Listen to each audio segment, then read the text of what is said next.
یا سړیه دا تا کومې لوبې وکړې چې دا لوبې ونه کړې نو دا خلک به در باندې لوبې وکړي د ولایت نه راغلی او د پلار جایداد ګټي نو هغوی خو به دعوه په تا کوي اوس به څه کوې بې ګواه بې شهادته دعوې هېڅ معنا نه لري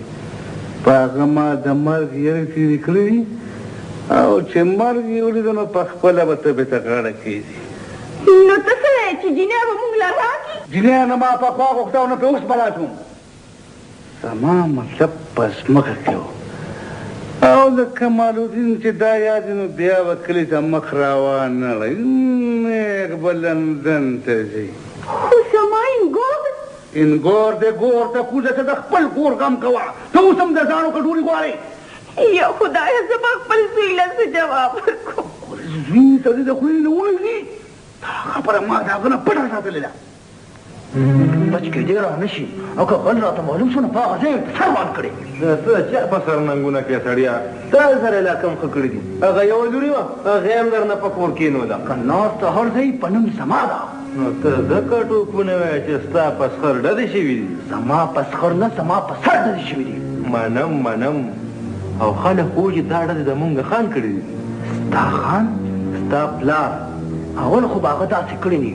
او که کړي مې نو زه به خپل پلار هم معاف نه کوم ډېر مخکې لاړې خان ډېر وروسته پاتې شوم سکنجبین ماما زما او د هغې په منځ کې فاصلې نور هم زیاتې شوې هغه څوک مری زما مری زه خو به د هغې له سترګو لکه د پیلوړي رغدلی یم سکنجبین ماما د هغې په سترګو کې ته دا مخکې کم داسې د کمسو ګل وې دا زیاتې دی دادا ډېر زیاتې ورسره شوی دی یا تېرې یو که کمې دي ستا پیسه انګار جانې او لوار جانې ستا څه دي سودا تربوران خو مې دي که نه او بې وطنه مسافر دي دادا تربوران شو تربور چې بیا په هر وطن خپله تربور ولې به ورسره ډکې خان ښه وایي چې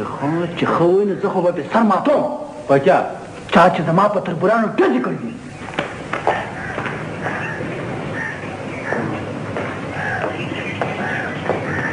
فلاش ته دومره خفه ولې ته دومره پریشانه ولې زه یوازې پاتې شوم کاکاجي د دې خفګان او تنهایي زه په خپل هم فیل کوم ټوټې ګله د دې خفګان به ډېر ژر ختم شي فکر نه دې ته به څوک یادېږي ما ته غټه بیبي یادېږي د هغې نن په ښار کې دویمه شپه شوه غټه بیبي تا ته غټه بیبي یادېږي یو ریالي مینټ په ژوند کې په اول ځل تا ازادي موندې ده او بیا هم غټه بیبي غټه بیبي غټه بیبي خو زموږ د ټولو مور ده